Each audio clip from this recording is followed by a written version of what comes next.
Di dalam kajian, ketika ada pertanyaan, ya saya jawab sesuai dengan ilmu yang saya ketahui tentang fikih. Jadi begini, ada beberapa hal itu diperlukan sebuah saksi. Misalnya apa? Ada pembunuhan, harus ada saksi. Kemudian hutang piutang, harus ada bayinah. Apa bayinahnya? Tulisan, Pak. Makanya di dalam Al-Quran itu, idza tadayantum bidainin ila ajalin musamma falyaktub. Kalau ada transaksi hutang piutang, tulis. Nanti kalau ada sengketa, tulisannya itu yang menjadi saksi. Jadi kalau di dalam masalah pembunuhan misalnya ada saksi, kalau di dalam masalah sengketa hutang piutang itu ada catatan tulisan. Nasab, Pak, syaratnya itu bukan saksi, bukan catatan tulisan. Bukan itu syaratnya. Apa syaratnya? Syaratnya itu adalah asyuhrah wal istifadhah. Syaratnya itu orang semua tahu kalau itu adalah putranya bapak ini. Kalau itu nunggu saksi, Pak, siapa yang mau menyaksikan ada orang melahirkan kecuali Bu Bidan? Ya. Jadi istri saya kan lahir alhamdulillah 5 kali, selamat semua. Suatu kali ketika istri saya melahirkan, saya dipanggil sama Bu Bidan, dimarahi sama Bu Bidan. Lihat ini, Pak, ibu itu kalau melahirkan menderita, sampean enak-enak kok, cuma bisa buat kok. Saya cuma, kalau dimarahi perempuan diam saja, Pak. Saya dimarahi Bu Bidan cuma diam. Tapi saya membatin, ini istri kita ini merasa sakit ketika melahirkan. Nanti kalau sudah nyampe ke rumah, lupa lagi itu dengan kejadian itu. Buktinya kan sampai 3 kali kelahiran, 4 kali lahir, ya. Semoga istri saya tidak mendengarkan masalahnya. Jadi untuk masalah kelahiran anak itu syaratnya bukan saksi, bukan catatan, bukan tulisan. Nah, sekarang yang ramai perdebatan itu habaib diminta tulisan, catatan sezaman. Dulu belum ada Dukcapil, Pak. Apa Dukcapil itu? Dinas Kependudukan dan Catatan. Kalau dulu ada, beres sekarang. Dulu enggak ada itu. Karena memang sudah dicukupkan syarat anak itu putranya bapak ini cukup dengan populer, orang tahu semua. Nah, makanya saya, guru-guru saya jelek-jelek begini muridnya Gus Kausar.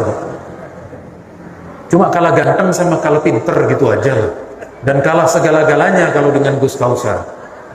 Sebenarnya tahun ini mengusahakan Gus Kausar datang, Pak, tetapi karena itu tadi kalah derajat, Pak, jadi tidak bisa mendatangkan saya. Jadi sekali lagi, beliau tingkatnya tingkat level nasional kalau beliau. Nah, jadi saya, guru saya, kiai-kiai saya, Pak, masih berpegang pada fikih ini, Pak, bahwa di fikih itu syarat yang menyatakan bahwa Sayyid Ubaidillah, putranya Sayyid Muhajir, Ahmad Muhajir, populer di kalangan ahli nasab, itu sudah cukup. Sudah cukup. Nah, sementara kiai-kiai yang mempertanyakan itu minta data. Mana catatan sezaman? Baru ada 550 tahun setelahnya. Kalau memang begitu, tolong kita minta catatan juga. Rasulullah punya putra Sayyid Qasim, Rasulullah punya putra Sayyid Ibrahim. Mana catatan sezamannya? Tidak ada. Rasulullah putranya Sayyid Abdullah, ibunda Nabi adalah Sayyidah Aminah. Mana catatannya? Tidak ada, Pak. Loh, giliran yang lain tidak dipermasalahkan lah, kok giliran ini dipermasalahkan? Kok jadi tegang semua ini? Kenapa ini, Pak? Apa wajah saya menakutkan, Pak? Jadi sekali lagi, tidak diharuskan. Ada catatan tidak diharuskan. Maka sekali lagi, saya berpegang pada fikih, berpegang pada. Tapi saya berjumpa dengan beliau, dengan kiainya berjumpa. Teman saya kok, Pak. Saya ketua komisi fatwa Jawa Timur, beliau ketua komisi Banten. Di MPBNU kami juga berteman, biasa bercanda. Biasa bercanda dengan beliau. Jadi sekali lagi, beliau dan teman-temannya berpegang seperti itu, tetapi kita mengikuti pendapat yang ada di dalam fikih. Jadi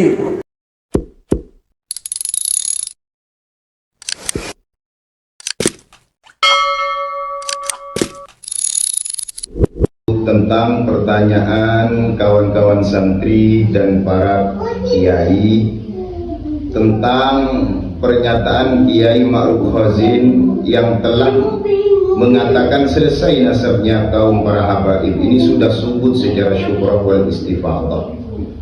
Beliau mengutip bahwa nasabnya kaum para habaib ini katanya sudah memenuhi syarat secara kaidah ilmu hadis dan juga kaidah ilmu fikih, bahwa nasabnya Ba'alawi ini subut secara syukrah wal istifadah. Beliau mengutip kitab Majmu' di jilid 20 halaman 262.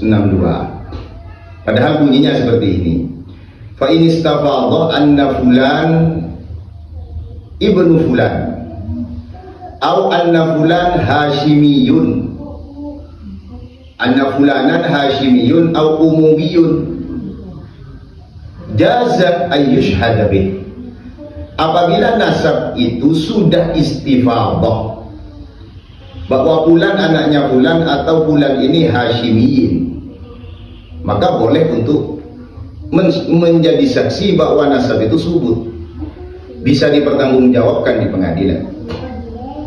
Oke, sekarang pertanyaannya, nasabnya kaum para habaib Ba'alawi ini sudah kepopulerannya, kesyuhrannya ini sudah istifadah apa belum? Ini permasalahannya, Kiai. Ternyata nasabnya Ba'alawi ini tidak memenuhi standar istifadah. Tidak istifadah, hanya syuhrah saja. Populer tapi tidak memenuhi syarat istifadah. Kenapa? Karena ta'rif al-mahiyah, definisi daripada istifadah yang telah dicantumkan oleh ulama fikih walaupun dan ulama hadis dan ulama yang lain, bahwa yang dimaksud dengan istifadah itu adalah al-khabarul ladzi tatakathurat ruwatuhu fi kulli tabaqatin wa lam tasil darajat at-tawatur. Yang dimaksud istifadah itu adalah sebuah kabar yang sudah banyak rawinya fi kulli tabaqatin, di dalam setiap generasi, walaupun tidak sampai kemasyhurannya. Perawinya itu pada haddut tawatur tidak sampai 10, ada 4 di dalam setiap tabaqat, di dalam setiap tingkatan. Nasabnya Ba'alawi ini kalau dari Ubaid bin Ahmad al-Muhajir atau bin Ahmad al-Abbah, apakah sudah memenuhi standar istifadah? Tidak, ternyata. Karena nasab ini hanya dipopulerkan di abad 9, baru syuhrah di abad 12-an, di abad 10 sampai 12. Begini, ternyata sebelum abad 19 tidak ada itu kabarnya, makanya itu putus riwayatnya selama 550 tahun. Itu yang disebut oleh ulama terdapat illah qadhihah jarihah. Karena terdapat illah qadhihah jarihah, maka kepopuleran nasabnya kaum para habaib ini tidak istifadah. Kalau tidak istifadah, ya tidak bisa untuk dijadikan syahadah. Sehingga di Rasail fi Ilmil Ansab di halaman 34 dikatakan al-ansab lil bashar kal asanid lil khabar. Nasab-nasab itu, nasab-nasab manusia itu bagaikan sanad di dalam khabar. Kalau mengkoti kesyuhruan yang syarat dari istifadah itu, kesyuhruannya, kepopulerannya itu harus fi kulli tabaqati. Ternyata di abad 4, 5, 6 ini tidak ada mengkote. Oh, berarti nasabnya Ba'alawi kaum para habaib tidak memenuhi standar istifadah secara kajian ilmu usul dan secara kajian ilmu hadis. Terus kalau kita melacak kepada kajian ilmu fikih, maka kepopuleran itu katanya Imam Ar-Rawiyani di dalam kitab Bahrul Madhab di halaman, di jilid 20 halaman 134, di jilid 14 halaman 134 dikatakan ada 4 syarat untuk memenuhi standar kepopuleran itu masuk kepada istifadah. Yang pertama adalah tuluz zaman, sama dengan ulama tadi, ulama ahli hadis. Tuluz zaman itu fi kulli tabaqatin sudah masyhur, setidaknya diriwayatkan oleh 3 orang atau 4 orang yang berkesinambungan mulai dari abad 4 sampai abad sekarang. Itu namanya tuluz zaman. Terus yang kedua ada muddafi, itu kalau pakai standar ilmu fikih. Ada muddafi, tidak ada penolakan. Ternyata penolakannya banyak. Di antaranya Syarif'un Rafiq, di antaranya Bayyinat Zahirat. Sehingga syuhra wal istifadah itu di dalam Rasail fi Ilmil Ansab dikatakan intifa'ul mu'aradah fil umum wal khusus awil wasa'iq al bayyinat. Begitu kiai. Jadi nasabnya kaum para habaib ini tidak memenuhi standar istifadah baik secara kajian ilmu hadis atau secara kajian ilmu fikih, karena tidak memenuhi syarat.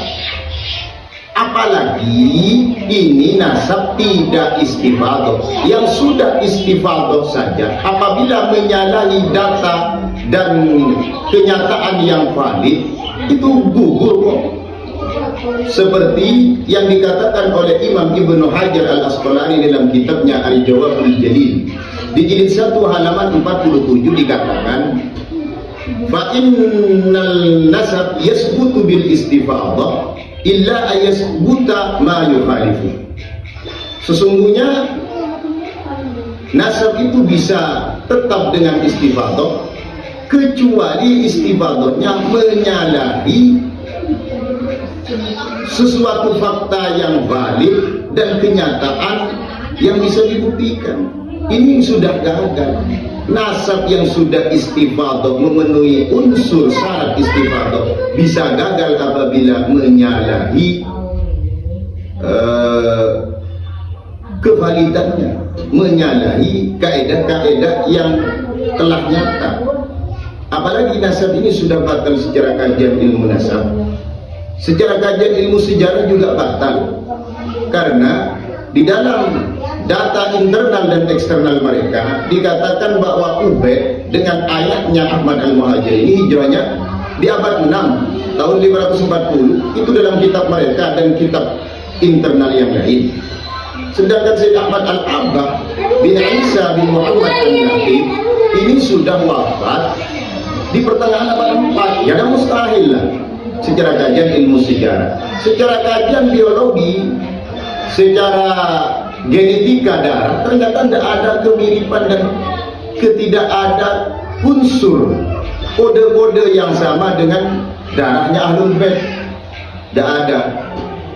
Terus secara kajian arkeolog, makamnya kata data mereka di Fathur Rahimir Rahman, di dalam kitab karya Syekh Umar Sahibul Hamra dikatakan bahwa di abad 9 itu tidak ada makamnya Sayyid Ahmad Al-Abad. Di Husaysy itu tidak ada makam. Bahkan di Masyra'ur Rawi wa la yuraful an illa qabra alawi, tidak ada makam di Husaysy itu ditemukan, baru dibuat itu. Nah, kenyataan seperti ini kalau pakai syuhra wal istifadhah, andaikan sudah lulus istifadhahnya, itu tidak memenuhi standar untuk diisbat sebagai nasab yang sah.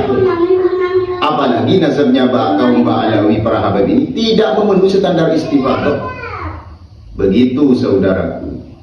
Terima kasih.